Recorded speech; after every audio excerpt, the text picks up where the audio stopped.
স্বাগত সান্ধ্যবাজারে। পুরো আয়োজন জুড়ে সঙ্গে রয়েছে আমরা দুজন, আমি তানজিলা খান মিম এবং আমি উজ্জ্বল হাফিজ। 2022 সালে মান্ডা সহ মোট 4টি খালের সংস্কারে ঢাকা দক্ষিণ সিটি কর্পোরেশন প্রায় 900 কোটি টাকা বরাদ্দ দেয়। গত 2 বছরেও এই খালের যে এতটুকু সংস্কার হয়নি। খালটা অ্যাক্টিভ রাখতে হবে, কারণ এটা দিয়ে কুমিল্লার বলেন যে 60 থেকে 70% পানি নিষ্কাশন হয়। অদ্ভুত এক অবস্থা আমাদের কুমিল্লা সিটি কর্পোরেশন, সমস্ত ড্রেনগুলি রাস্তার থেকে উপরে। একটু করে বৃষ্টি হয়ে যায় তখন এখানে অনেক পানি উঠে যায়। এখানে বর্ষা হলে তো খালগুলো পুরা মনে করেন নালার ভরে যায়।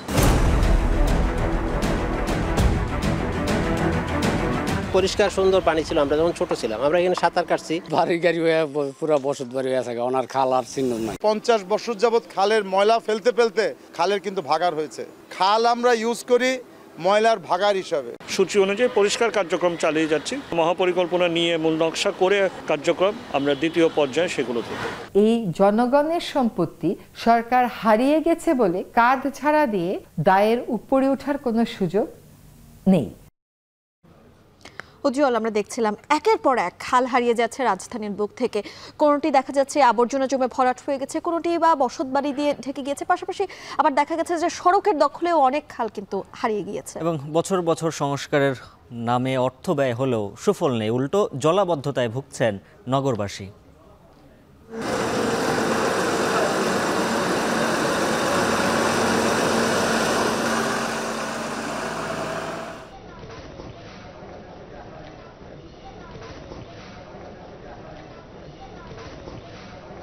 আমাদের যে ইলেকট্রনিক ডিভাইস সেটি রপ্তানিতেও যেন আমরা বিশেষ অবদান করি সে বিষয়ে নির্দেশনা দিয়েছেন উনি।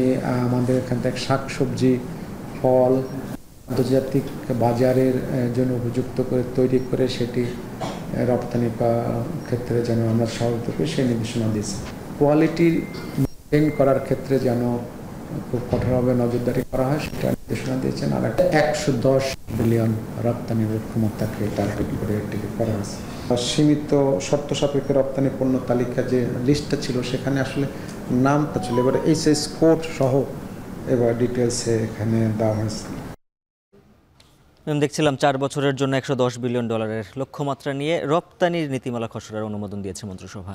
স্বল্পোন্নত দেশ থেকে উন্নয়নশীল দেশে উত্তরণের চ্যালেঞ্জ মোকাবেলায় বিকল্প নতুন পণ্যের রপ্তানি বাজার খোঁজার নির্দেশ দিয়েছেন প্রধানমন্ত্রী শেখ হাসিনা। সান্ধ্যবাজারে আমরা এই নিয়েও জানাবো, তবে শুরুতেই খাল বেদখল ও সংস্কার প্রসঙ্গ।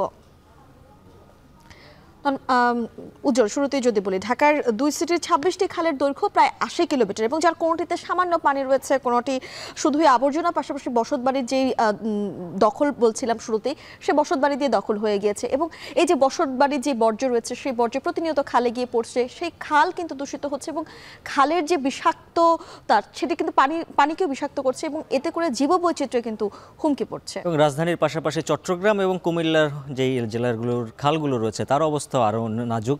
নগরবিদরা বলছেন বছর বছর অর্থ ব্যয় হলেও এর কোনো সুফল পাওয়া যাচ্ছে না এবং যথেষ্ট বাস্তবায়নে খাল শুধু সংরক্ষণ এবং রক্ষণাবেক্ষণের তদারকিও করা লাগবে, তদারকি করা প্রয়োজন বলে তারা মনে করছেন। একদম তাই। চট্টগ্রাম থেকে আমাদের সহকর্মী হোসেন জিয়াদ, কুমিল্লা থেকে খালেদ সাইফুল্লাহ ও ঢাকা থেকে শম্পা বিশ্বাসের তৈরি একটি প্রতিবেদন রয়েছে, আমরা সেটি দেখে আসবো এবারে। আমি এই মুহূর্তে দাঁড়িয়ে আছি মান্ডা খালের মধ্যে। এটি ঢাকা দক্ষিণ সিটি কর্পোরেশনের সবচেয়ে বড় খাল।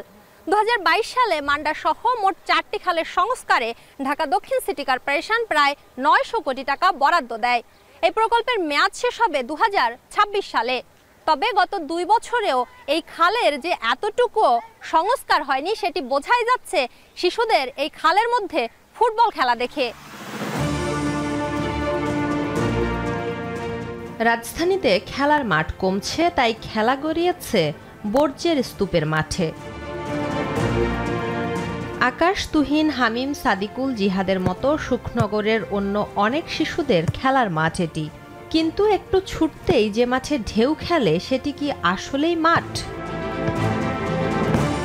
বর্জ্যের এই মাঠটি আসলে ঢাকা দক্ষিণ সিটি কর্পোরেশনের মান্ডা খাল, যদিও দেখে বোঝার উপায় নেই। আর এই শিশুরাও জানে না তারা কোন মৃত্যুকূপে দাঁড়িয়ে ফুটবল খেলছে। একবার এই বর্জ্যের ভাগাড়ে দেবে গেলে বাঁচার আশা শূন্য, যেমন হয়েছিল 2017 সালে শিশু হৃদয়ের বেলায়। বর্জ্যের তলায় ডুবে মৃত্যুর 6 দিন পরে তার মরদেহের সন্ধান মিলেছিল।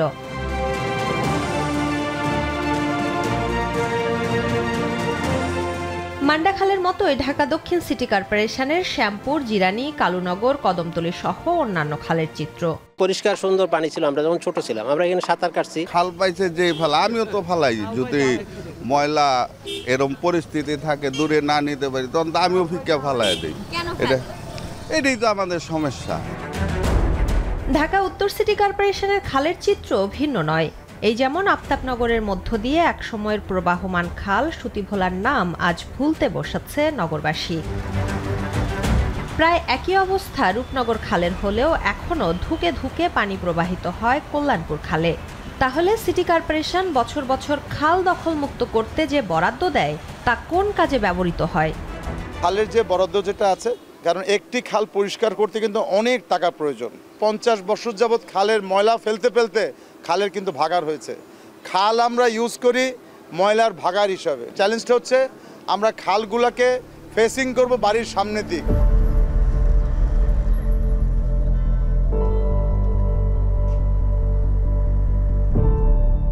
ঢাকার 2 সিটি কর্পোরেশনের অধীনে থাকা 26টি খালের দৈর্ঘ্য প্রায় 80 কিলোমিটার। যদিও কোথাও কোথাও এসব খাল বক্স কালভার্টে পরিণত হয়েছে, তবে পরিবেশবিদরা বলছেন খালগুলোকে বক্স কালভার্টে পরিণত করা একটি অপরাধ। রাজধানীর কোনো কোনো খাল বক্স কালভার্টে পরিণত হয়েছে, কিন্তু আমি শনিরাকড়ার যে খালটির উপরে দাঁড়িয়ে আছি সেটি বক্স কালভার্টে পরিণত হয়নি, বরং এই খালের উপরে লোহার পাত ফেলে সেখানে দোকান বসানো হয়েছে। ফলে সবার চোখের সামনে থেকে ধীরে ধীরে হারিয়ে যাচ্ছে এই খালটি। ঢাকার 2 সিটি কর্পোরেশন বলছে তারা খাল উদ্ধারে কাজ করে যাচ্ছে। তাহলে কিভাবে সবার চোখের সামনে থেকে এই খালটি হারিয়ে যাচ্ছে সেটাই এখন রাজধানীবাসীর প্রশ্ন। 2020 সালে খালের দায়িত্ব বুঝে পাওয়ার পর ঢাকা উত্তর সিটি কর্পোরেশন খাল দখলমুক্ত, সীমানা নির্ধারণ এবং সৌন্দর্য বর্ধনে 3 ধাপে কাজ শুরু করে। এছাড়া ঢাকা দক্ষিণ সিটি কর্পোরেশন 4টি খাল সংস্কারে 898 কোটি টাকার একটি প্রকল্প নেয়। কিন্তু হাতে পাওয়ার 3.5 বছর পরেও তাহলে খালের চিত্র এমন কেন? কবে শেষ হবে খালের কাজ? অর্ধেকের উপরে আমাদের সীমানা নির্ধারণের কাজ শেষ। আমরা এখন সূচি অনুযায়ী পরিষ্কার কার্যক্রম চালিয়ে যাচ্ছি, আর বাকি প্রকল্প নিয়ে আমাদেরকে মূল পরিকল্পনা, মহাপরিকল্পনা নিয়ে মূল নকশা করে কার্যক্রম আমরা দ্বিতীয় পর্যায়ে সেগুলোতে। পরিবেশবিদরা বলছেন 1980 সালের দিকে ঢাকায় 60টি খালের অস্তিত্ব ছিল, কিন্তু 2007-08-এর দিকে সেই সংখ্যা কমে দাঁড়ায় 50টিতে। 2017 সালে সরকার গঠিত টাস্ক ফোর্স রাজধানীতে খাল খুঁজে পায় 38টি। এর মধ্যে ঢাকা ওয়াসার অধীনে ছিল 26টি, যা 2020 সালের 31 ডিসেম্বর ঢাকার 2 সিটি কর্পোরেশনের কাছে হস্তান্তর করে ওয়াসা। বর্তমানে পানি সম্পদ মন্ত্রণালয়ের অধীনে থাকা আরও 14টি খাল ঢাকা দক্ষিণ সিটিকে হস্তান্তরের প্রক্রিয়া চলছে বলে জানিয়েছে ডিএসসিসি। এর বাইরে ঢাকার বাদবাকি খালের কোনো অস্তিত্ব পাওয়া যায় না। সরকারি নথিপত্র থেকে কিভাবে হারিয়ে গেল এসব খাল? সরকার যদি এখন আপনাকে বলে যে 38টা খাল আছে, আগে 50টা ছিল, বাকি 12টা হারিয়ে গেছে, সরকার তাহলে আমাকে জবাব দিচ্ছে না বাকি 12টা কেমন করে হারিয়ে গেল। সরকারি হয়তো অনেক প্রকল্প করে ফেলেছে, সরকারি হয়তো ওগুলোকে কালভার্ট দিয়ে ঢেকে ফেলেছে। প্রভাবশালী যারা আছেন, ভূমিদস্যুতার সাথে জড়িত আছেন, তারা এগুলো দখল করেছে। অনেক হাউজিং কোম্পানি এগুলো দখল করেছে। খালটা তো আমার সম্পত্তি, খালটা তো আমার প্রয়োজনে দরকার। এই জনগণের সম্পত্তি সরকার হারিয়ে গেছে বলে কাঁধ ঝাড়া দিয়ে দায়ের উপরে ওঠার কোনো সুযোগ নেই।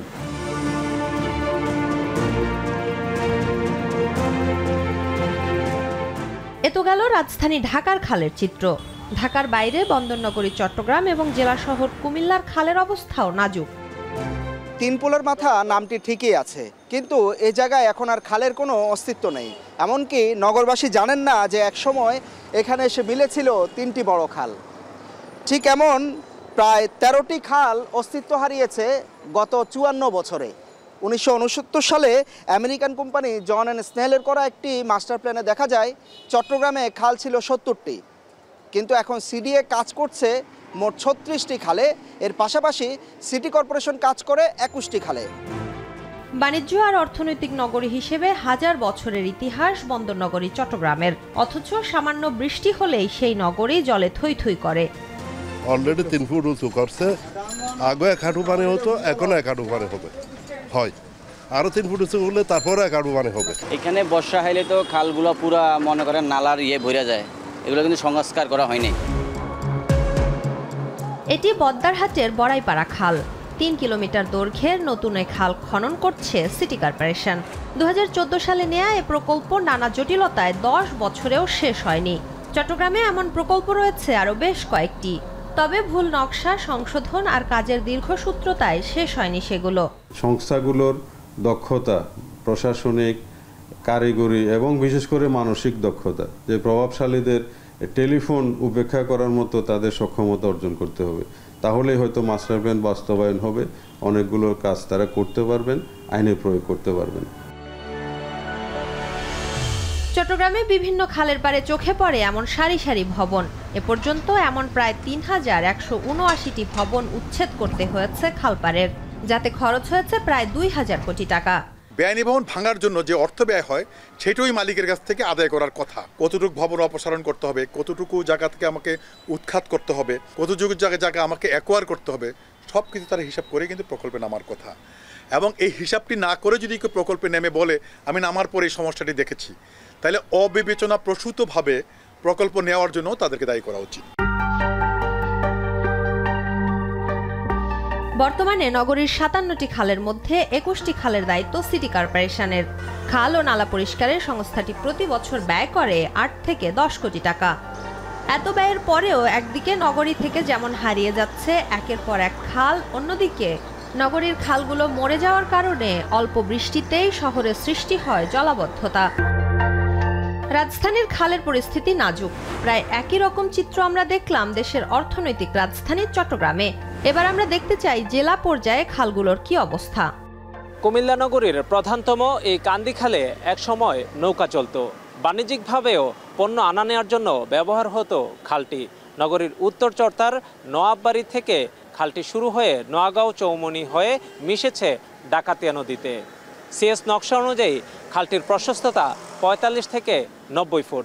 অস্তিত্ব সংকটে খালটি কোথাও কোথাও 15 থেকে 20 ফুটের নালায় পরিণত হয়েছে। এদিকে নগরীর পশ্চিমে রেল সড়ক নির্মাণের সময় বেশ কিছু খালের মুখ বন্ধ হয়ে যায়। ফলে অশোকতলা ও রেসকোর্স, বাগিচাগা, পুলিশ লাইন, ঠাকুরপাড়া এলাকায় জলাবদ্ধতা দিন দিন প্রকট হচ্ছে। খালটা অ্যাক্টিভ রাখতে হবে, কারণ এটা দিয়ে কুমিল্লার বলেন যে 60 থেকে 70% পানি নিষ্কাশন হয়। পুরো শহরের পানি যায় তো, যার কারণে ফেনার কারণে খালটা অনেক জাম হয়ে যায়। একদিকে যেমন কুমিল্লা নগরীর খালগুলো দখল হয়ে যাচ্ছে, অন্যদিকে খালগুলোতে হাসপাতাল, বাসাবাড়ি আর কারখানার বর্জ্য ফেলায় এসব জলাশয়ের পানি বিষাক্ত হয়ে পড়ছে, যা জীববৈচিত্র্যের জন্য হুমকি স্বরূপ।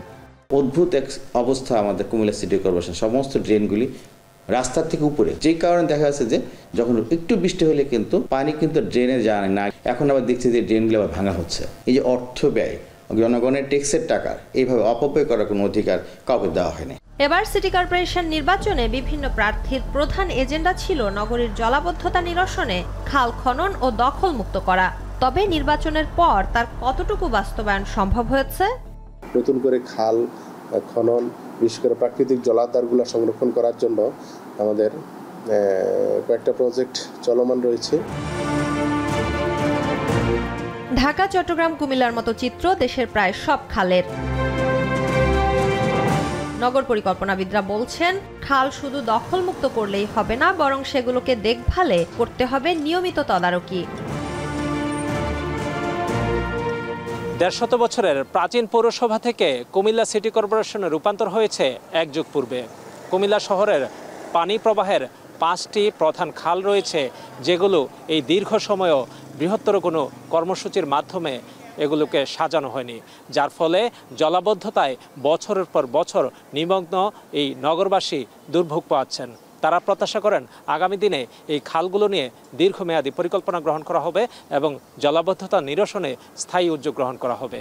চট্টগ্রাম উন্নয়ন কর্তৃপক্ষের পাশাপাশি খালগুলোতে কাজ করে চট্টগ্রাম সিটি কর্পোরেশন, পানি উন্নয়ন বোর্ড, এমনকি মাঝে মাঝে চট্টগ্রাম ওয়াসাও।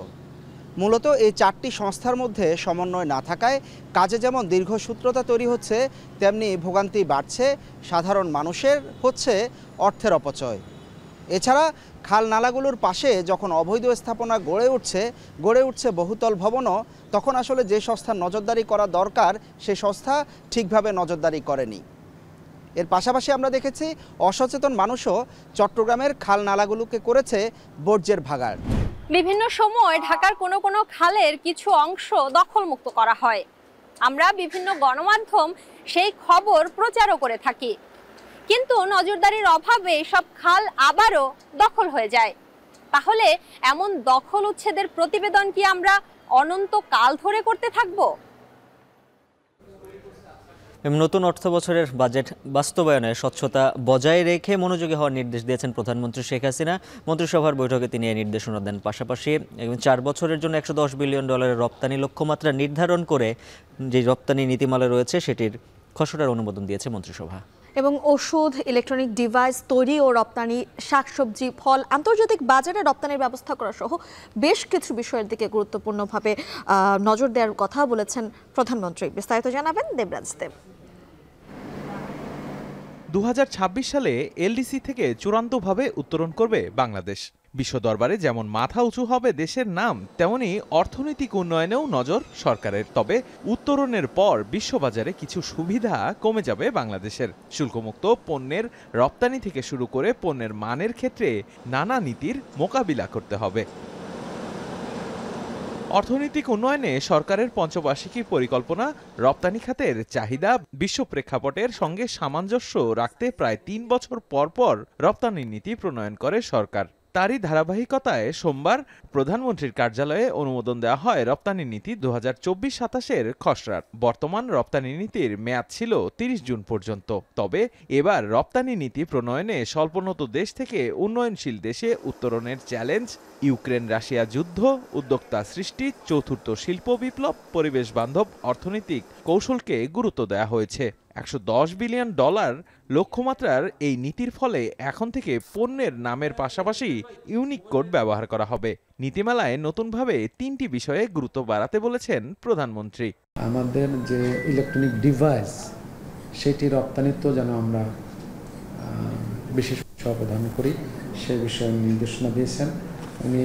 আমাদের এখান থেকে শাকসবজি, ফল আন্তর্জাতিক বাজারের জন্য উপযুক্ত করে তৈরি করে সেটি রপ্তানি ক্ষেত্রে যেন আমরা সহায়তা করি সেই নির্দেশনা দিয়েছি।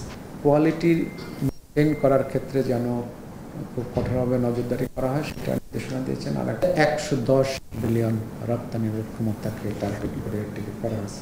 সীমিত শর্ত সাপেক্ষে রপ্তানি পণ্য তালিকা যে লিস্টটা ছিল সেখানে আসলে নামটা ছিল, এবার এইচএস কোড সহ এবার ডিটেলসে এখানে দেওয়া হয়েছে। বৈঠকে মাদারীপুরের শিবচরে ইনস্টিটিউট অফ ফ্রন্টিয়ার টেকনোলজি আইনের খসড়া অনুমোদন করে মন্ত্রিপরিষদ। এছাড়া পদ্মা সেতুর রক্ষণাবেক্ষণে পদ্মা ব্রিজ অপারেশন এবং মেইনটেনেন্স কোম্পানি নামে শতভাগ সরকারি মালিকানাধীন কোম্পানি গঠনের প্রস্তাবও অনুমোদন দেয় সভা, যার মূলধন ধরা হয়েছে 1000 কোটি টাকা। 1000 কোটি টাকা সম্বলিত সরকারি মালিকানাধীন, রাষ্ট্র মালিকানাধীন একটি কোম্পানি হবে।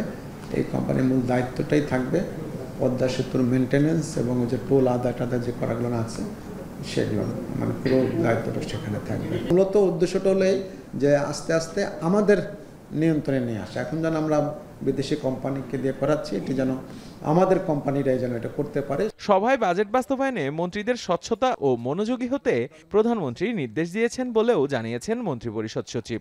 নির্দেশনা দিয়েছেন সকলকে যেন খুবই যত্নের সাথে, খুবই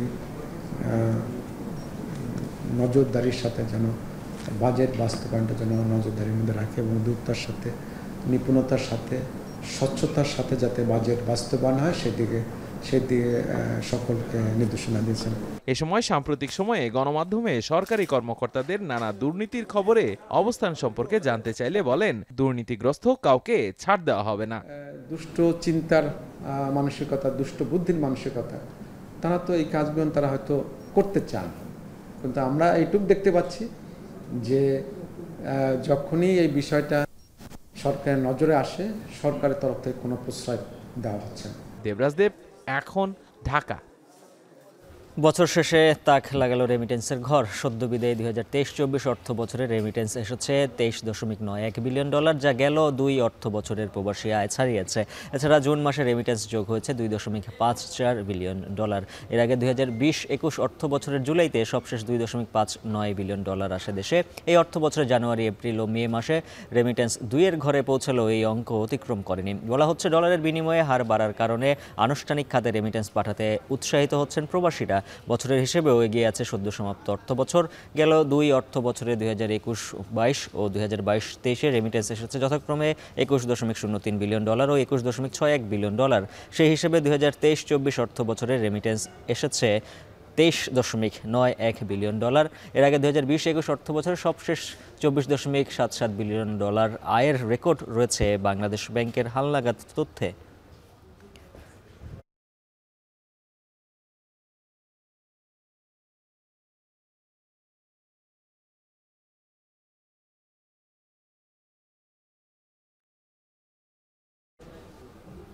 যান্ত্রিক বাহন আর এই গতির যুগে এখনো অনেকের কাছে প্রিয় সেই অযান্ত্রিক একটি বাহন।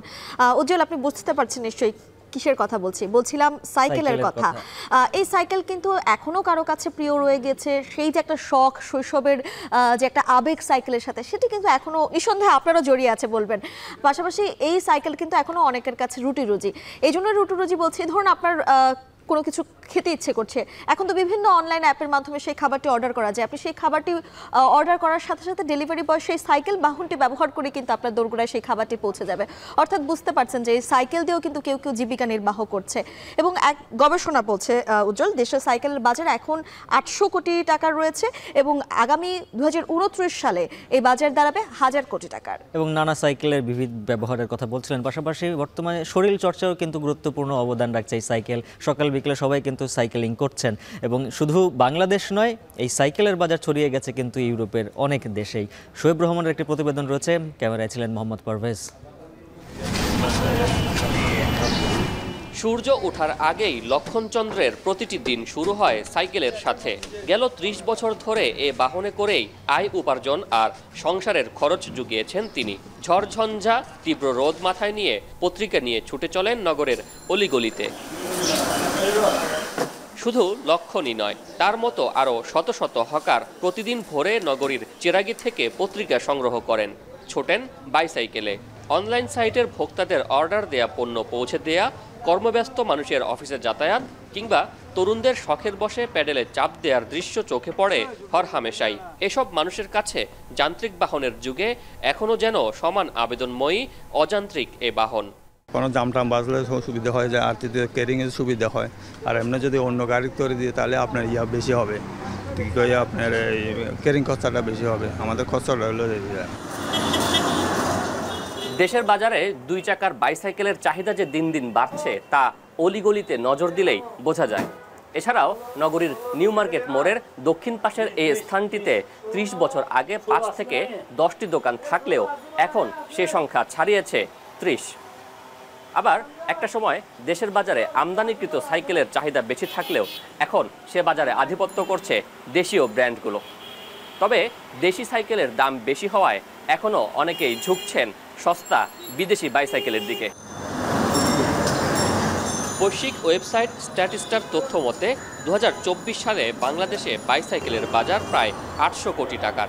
2029 সালে এ বাজার দাঁড়াবে প্রায় 1000 কোটি টাকায়। বিক্রেতারা জানান, মূলত করোনার সময় থেকে দেশে সাইকেলের কদর বাড়তে থাকে।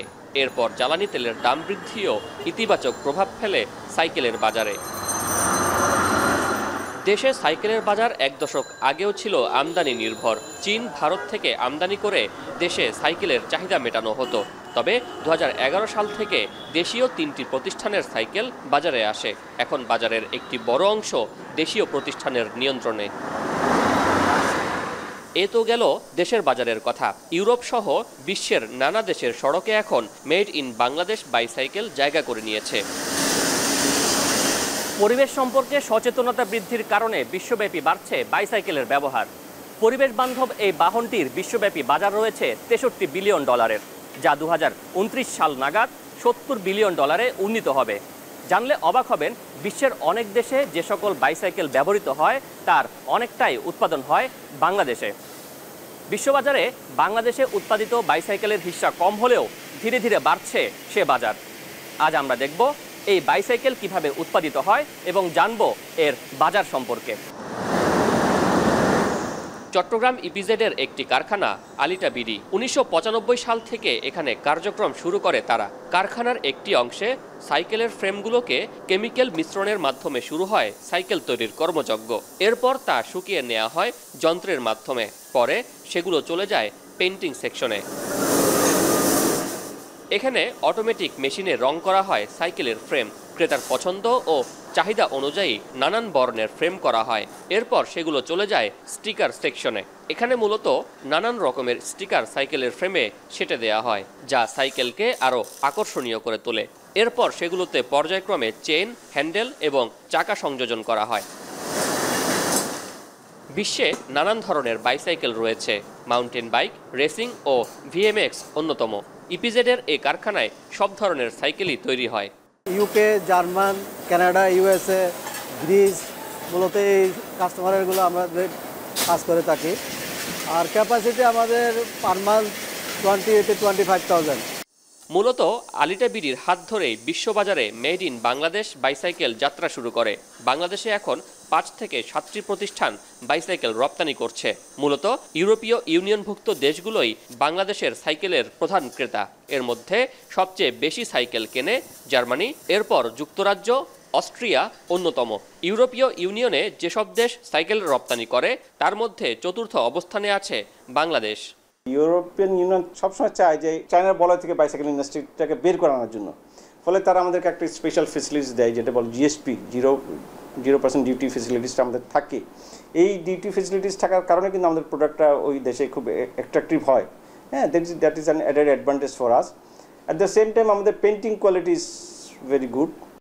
রপ্তানি উন্নয়ন ব্যুরোর তথ্য মতে 2021-22 অর্থ বছরে সর্বোচ্চ $167.95 মিলিয়ন সাইকেল রপ্তানি করে বাংলাদেশ। 2022-23 অর্থ বছরে রপ্তানি হয় $142.24 মিলিয়ন। আর সবশেষ অর্থ বছরের 10 মাসে সাইকেল রপ্তানি হয়েছে মাত্র $72.65 মিলিয়ন। রপ্তানি কমার পেছনে করোনা ও ইউক্রেন রাশিয়ার যুদ্ধকে দায়ী করছেন রপ্তানিকারকরা। আমাদের এই এশিয়ান কান্ট্রি, চায়না আর ওদিকে তাইওয়ান, এছাড়া এই দুইটা কান্ট্রি ছাড়া কেউ আমাদের সাথে কম্পিট করতে পারবে না। মানে ডিউটি বেনিফিট পাওয়ার পরে আমাদের যেই কোয়ালিটি, এই কোয়ালিটি বিট করা ইন্ডিয়ার পক্ষে almost next to impossible for next few ডিকেডস। কয়েক দশক পর্যন্ত তারা আমাদেরকে কম্পিট করতে পারবে বলে আমার মনে হয় না। ইন্ডিয়া ছাড়া আর কোনো কান্ট্রির সক্ষমতা একেবারেই নেই। ওই দিক থেকে আমরা অনেক আগে আছি। সাইকেলের বৈশ্বিক বাজারে বাংলাদেশের আধিপত্য বাড়াতে জিএসপি সুবিধা অর্জন ও নতুন বাজার খোঁজার পরামর্শ কারখানা মালিকদের। শোয়েব রহমান, এখন চট্টগ্রাম। শান্তবাজারের পর্যায়ে নিচ্ছে একটা বিরতি, ফিরছি একটু পর, সাথেই থাকুন।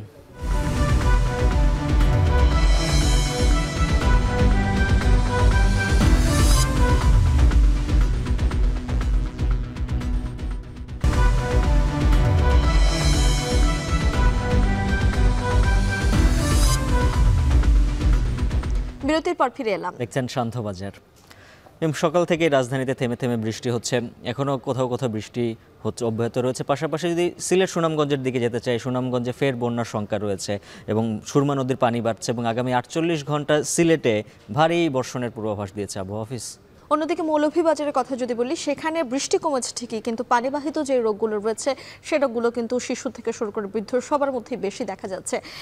আমাদের সহকর্মীদের তথ্য ছবিতে বিস্তারিত দেখব প্রতিবেদনে। প্রকৃতি যেন একবারে মুখ ফিরিয়ে নিয়েছে। 3 দিন ধরে সুনামগঞ্জে গুঁড়ি গুঁড়ি বৃষ্টি হলেও রাত থেকে মুষলধারে বৃষ্টি। সেই সাথে ভারতের জেরাপুঞ্জিতেও ভারী বৃষ্টির কারণে নামছে উজানের পাহাড়ি ঢল। আর এতে আবারও বিপদসীমায় জেলার 26টি নদ নদীর পানি। হু হু করে পানি বাড়তে থাকলে আবারও বন্যার সংখ্যা জেলার 25 লাখের বেশি মানুষের। তলিয়ে গেছে পৌর শহরের উত্তর আরপিন নগর, সাহেব বাড়িঘাট, পুরানপাড়া সহ বেশ কয়েকটি এলাকার রাস্তাঘাট।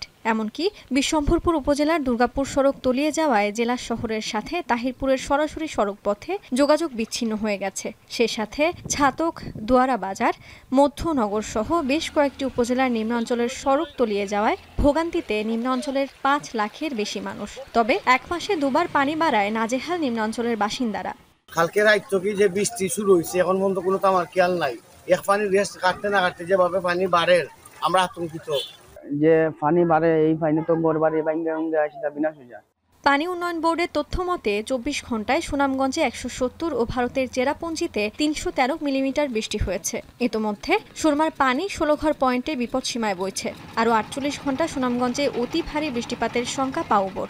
এক্ষেত্রে যারা সুনামগঞ্জে যারা নিম্নাঞ্চলে বসবাস করে তাদেরকে অনুরোধ করবো তারা যেন তাদের মূল্যবান জিনিসপত্র উচিত স্থানে রাখে এবং তারা যেন সতর্ক থাকে এবং সচেতনতা তারা যেন সুষ্ঠুভাবে বন্যা মোকাবেলা করতে পারেন। গেল 16 জুন সুনামগঞ্জে চলতি বছরের প্রথম বন্যা পরিস্থিতির সৃষ্টি হয়। তখন জেলার 7 উপজেলার 6.5 লাখ মানুষ পানিবন্দী হয়ে পড়েন। সে সাথে 72 কোটি টাকার মাছ ভেসে যায়, পাশাপাশি 30 কোটি টাকার ফসলি জমি নষ্ট হয়। এদিকে সিলেটে দ্বিতীয় দফার বন্যা পরিস্থিতি স্বাভাবিক, তবে পানি কমে গেলেও কুশিয়ারা, সুরমার বিভিন্ন পয়েন্টে বিপদসীমায়। সিলেট আবহাওয়া অফিসের তথ্য মতে মৌসুমি বায়ু সক্রিয় থাকায় সিলেটে আগামী 48 ঘন্টায় ভারী বর্ষণের পূর্বাভাস দিয়েছে আবহাওয়া অধিদপ্তর। এতে পরিস্থিতি আরও খারাপ হওয়ার শঙ্কা রয়েছে।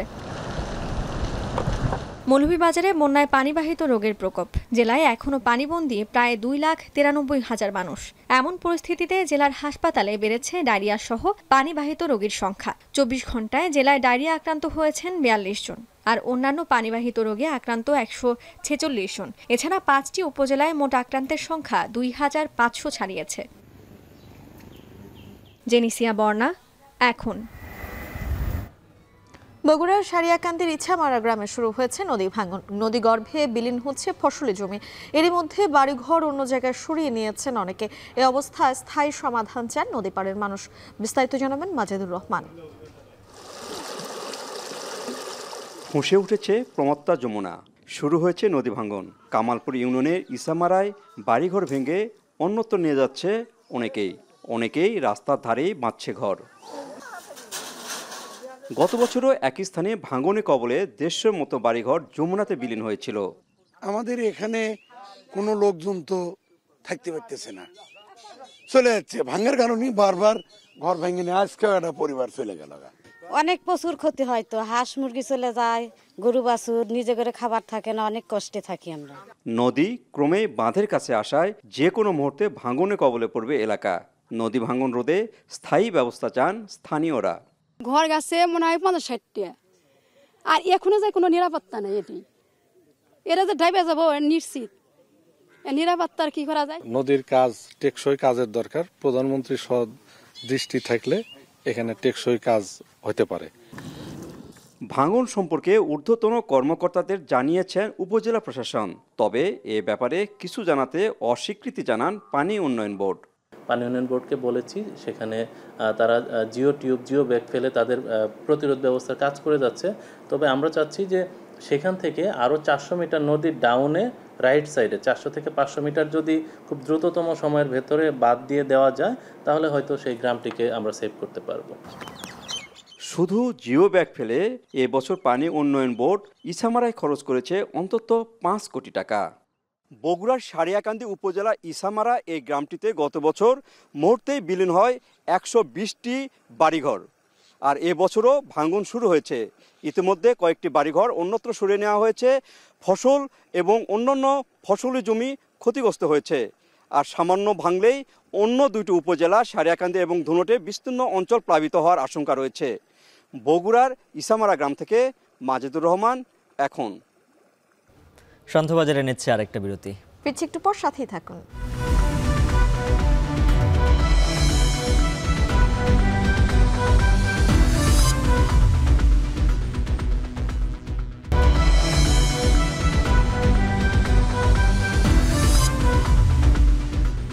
বিরতির পর ফিরে এলাম। দেখছেন সন্ধ্যাবাজার।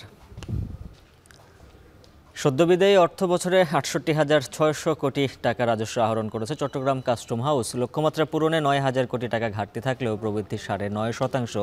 তবে এলসি জটিলতা ও ডলার সংকটে বাণিজ্যিক ও বিলাসী পণ্য আমদানি কমায় রাজস্ব আদায়ে নেতিবাচক প্রভাব পড়েছে বলে মনে করছে কর্তৃপক্ষ। আরও জানাচ্ছেন হাজেরা শিউলি। বৈশ্বিক মন্দা ও ডলার সংকটে পুরো বছরই নানা ধরনের চ্যালেঞ্জ মোকাবিলা করেছে দেশের আমদানি রফতানি বাণিজ্য। আমদানি নিয়ন্ত্রণে বাংলাদেশ ব্যাংকের নিয়ন্ত্রণমূলক নীতির পাশাপাশি ডলারের উচ্চ মূল্য ও কোনো কোনো ক্ষেত্রে শতভাগ নগদ অর্থ পরিশোধ করতে হওয়ায় পণ্য আমদানিতে ভাটা পড়ে। কসমেটিক্স, প্রসাধনী সামগ্রী, গাড়ির মতো বিলাস পণ্যই শুধু নয়, কমেছে শিল্পের মূলধনী যন্ত্রপাতি ও কাঁচামাল আমদানিও। সামগ্রিক হিসাবে চট্টগ্রাম বন্দর দিয়ে পণ্য আমদানি কিছুটা বাড়লেও কমেছে উচ্চ শুল্কের পণ্য আমদানি। এতে চট্টগ্রাম কাস্টমস হাউজের রাজস্ব লক্ষ্যমাত্রা পূরণে বিরূপ প্রভাব পড়েছে। 2023-24 অর্থ বছরে 77,616 কোটি টাকার লক্ষ্যমাত্রার বিপরীতে সাময়িক হিসেবে রাজস্ব আদায় হয়েছে প্রায় 69,000 কোটি টাকা। প্রায় 9,000 কোটি টাকার রাজস্ব আহরণে ঘাটতি থাকলেও বর্তমান সংকটময় পরিস্থিতিতে রাজস্ব আদায় নিয়ে সন্তুষ্ট কর্তৃপক্ষ। এর আগের বছর আমাদের আদায় ছিল প্রায় 62,000 কোটি টাকার মতো, সেই হিসেবে আমাদের প্রায় 7,000 কোটি টাকা বিগত অর্থ বছরের তুলনায় বেশি আদায় করা হয়েছে। আমদানির প্রবৃদ্ধি হিসাব যদি করেন সেই হিসেবে আমাদের রেভিনিউর প্রবৃদ্ধি অনেক ভালো আছে, অথবা আমদানি যদি আরও বেশি হতো আমাদের রেভিনিউটা আমরা আমাদের লক্ষ্যমাত্রা অর্জন করতে পারতাম। সিএনএফ এজেন্ট ও ব্যবসায়ীরা বলছেন, রাজস্ব আহরণ বাড়াতে হলে শুল্ক কর্মকর্তাদের আরও ব্যবসা বান্ধব হতে হবে। সেই সঙ্গে সমজাতীয় পণ্যের ক্ষেত্রে শুল্ক হার একই রকম বা সমান করতে হবে। উচ্চ জরিমানার কারণেও ব্যবসায়ীরা ক্ষতিগ্রস্ত হওয়ায় আমদানিতে নিরুৎসাহিত হচ্ছেন। তবে ডলার সংকট কিছুটা কাটায় নতুন অর্থ বছরে পণ্য আমদানি ও রফতানি বাণিজ্যে আবারও চাঙ্গাভাব ফিরেছে। আমদানি কম হলে রাজস্ব তো আসবে না, আমদানি বাড়লেই তো রাজস্ব আদায় হবে, কিন্তু আমদানি কম হওয়াতেই এটার ঘাটতি কিছুটা হয়েছে বলে আমি মনে করি। টার্গেটের থেকে 8,000 সাড়ে 8,000 কোটি টাকা কম হয়েছে। আমরা আসলে প্রতিটা ক্ষেত্রেই দেশের যে পরিস্থিতি সেটাতে আমরা পিছিয়ে আছি একটু করে। এইটার বৈশ্বিক পরিস্থিতি বিবেচনায় আমি খুব খারাপ বলে মনে করছি না।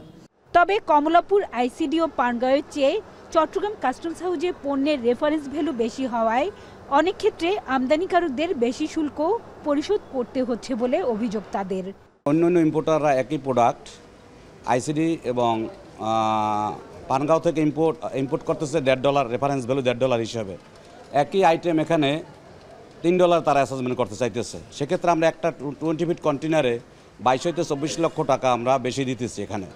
এদিকে বছরের শেষ প্রান্তিকে আমদানি রফতানি বাড়ায় এক বছর পর আবার কন্টেনার হ্যান্ডলিং 5.5% বেড়েছে চট্টগ্রাম বন্দরের। বেড়েছে কার্গো হ্যান্ডলিংও। তবে গেল বছরের চেয়ে জাহাজ কম ভিড়লেও বড় জাহাজ আসায় সমাপ্ত অর্থ বছরে চট্টগ্রাম বন্দর প্রায় 31,69,000 TEUs কন্টেনার হ্যান্ডলিং করেছে, যা গত বছরের চেয়ে প্রায় 1,60,000 TEUs বেশি। কন্টেনারের ক্ষেত্রে প্রায় 5.36% এবং কার্গোর ক্ষেত্রে 4.18% প্রবৃদ্ধি আমাদের হয়েছে। এইভাবে কন্টেনার এবং কার্গো হ্যান্ডেল হলে আমরা ধারণা করছি আগামী বছরে আরও প্রবৃদ্ধি বাড়বে। এর আগে 2021-22 অর্থ বছরে চট্টগ্রাম বন্দর সর্বোচ্চ 32,55,000 TEUs কন্টেনার হ্যান্ডলিং করেছে। গেল 2 বছরে কন্টেনার উঠানামা কমায় যুক্তরাজ্য ভিত্তিক প্রতিষ্ঠান লয়েড লিস্টে বিশ্বের শীর্ষ 100টি ব্যস্ততম বন্দরের তালিকায় 3 ধাপ পিছিয়ে পড়ে চট্টগ্রাম বন্দর। হাজারা শিউলি, এখন চট্টগ্রাম। শান্তবাজারে নিচ্ছে আরও একটা বিরতি, ফিরছি একটু পর, সাথেই থাকুন।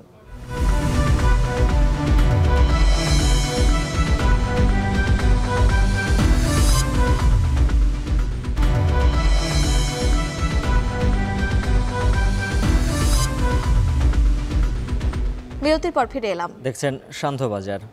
দেশের বাইরের খবর জানাবো।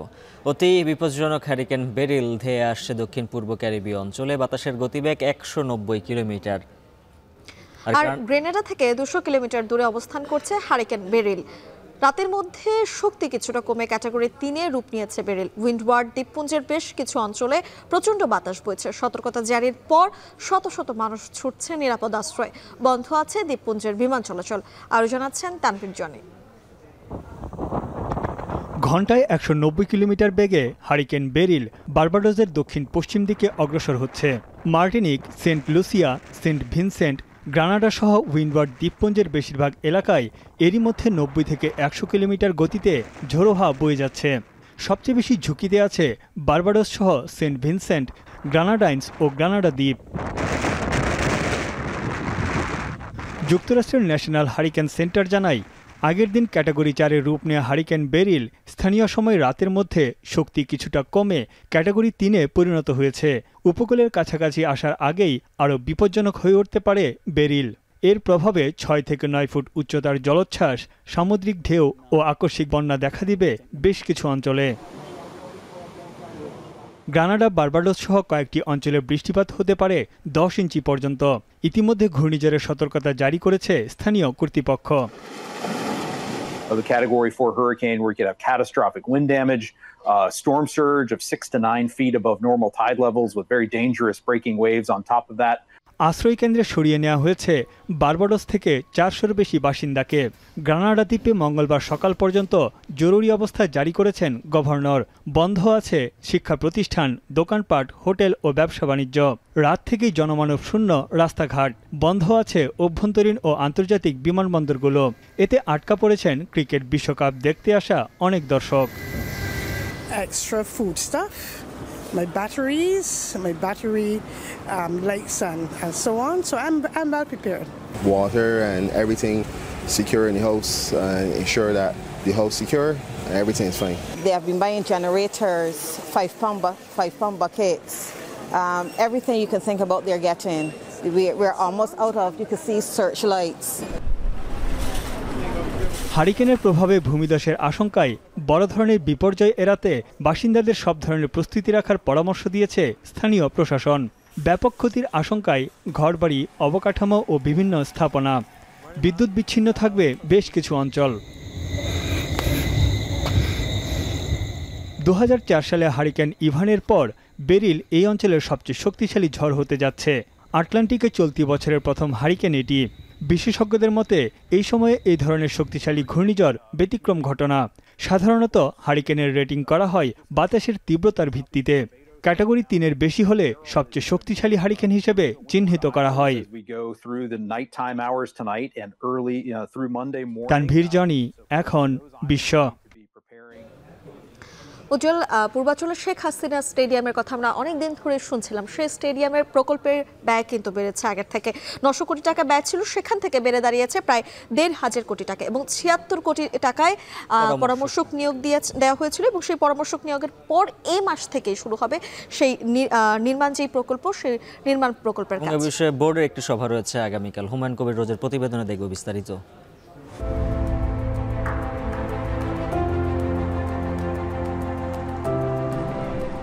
2019 সালে বিসিবি সভাপতি ঘোষণা দেন পূর্বাঞ্চলে প্রধানমন্ত্রী শেখ হাসিনার নামে নৌকার আদলে নির্মাণ করা হবে এশিয়ার অন্যতম বৃহত্তম স্টেডিয়াম।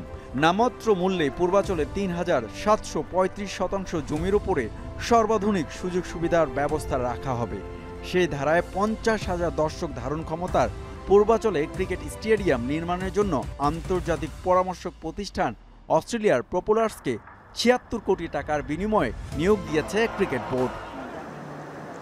প্রাথমিকভাবে এই স্টেডিয়াম নির্মাণে ব্যয় ধরা হয়েছিল 900 কোটি টাকা। তবে নির্মাণ সামগ্রীর দাম বাড়ায় সেই ব্যয় ঠেকেছে 1,500 কোটিতে।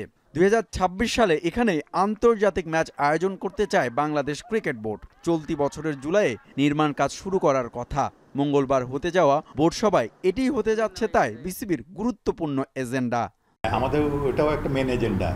সেখানে আমরা অলরেডি আমাদের কয়েকজনকে শর্টলিস্ট করা হয়েছে। আমাদের কমিটি আছে, আপনি জানেন যে স্টেডিয়াম কমিটি করা আছে। যারা আছে তাদের প্রোফাইল, তারা যে কাগজপত্র যারা চাওয়া হয়েছিল সেগুলো তারা বিসিবিতে জমা দিয়েছে এবং বেস্ট পসিবল যারা আছে টেকনিক্যাল এবং ফিনান্সিয়াল তাদের থেকে চাওয়া হবে এবং এটাই আমরা পেপারে আবার দিচ্ছি। তাদের মধ্যে থেকে তারা এদের মধ্যে যাচাই করে একজনকে অ্যাপয়েন্টমেন্ট দেওয়া হবে। গেল মার্চের পর আবারও বৈঠকে বসতে যাচ্ছেন বিসিবির নীতি নির্ধারকেরা। আলোচনায় থাকবে অধিনায়ক শান্ত টি-20 ফরম্যাটের ভবিষ্যৎ নিয়ে। তবে এখানেই গুঞ্জন আছে তাসকিন আহমেদকে শর্টার ফরম্যাটে দায়িত্ব দেওয়ার ভাবনা আছে ক্রিকেট বোর্ডের। এছাড়াও মাসে $35,000 পারিশ্রমিক নেওয়া হেড কোচ চন্ডিকা হাথুরু সিংয়ের চুক্তির মেয়াদ শেষের পথে।